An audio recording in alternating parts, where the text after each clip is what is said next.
As we look toward the economic recovery from the coronavirus crisis, there are a range of policies that will help make sure we're still delivering good retirement outcomes for all Australians. First, to give every Australian the best chance at saving for retirement, we need to stop creating new superannuation accounts by default whenever someone starts a new job.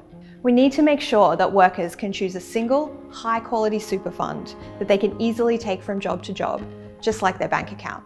Next, we can help over 2 million Australians who will have accessed their superannuation early due to the pandemic, many of whom will have emptied their accounts and be starting from scratch. A government co-contribution scheme will make even small voluntary contributions go a lot further toward kick-starting retirement savings for these individuals. People closer to retirement may have had their balances impacted by market volatility and might be questioning whether they'll still be able to retire as planned. A temporary increase to annual contribution caps for those over 50 will give people the option to top up their super in order to get their retirement plans back on track. These policies will work alongside other measures, like improving the accessibility of financial advice, increasing the superannuation preservation age to better align with changing work patterns, and making it easier for super funds to close and modernise outdated products.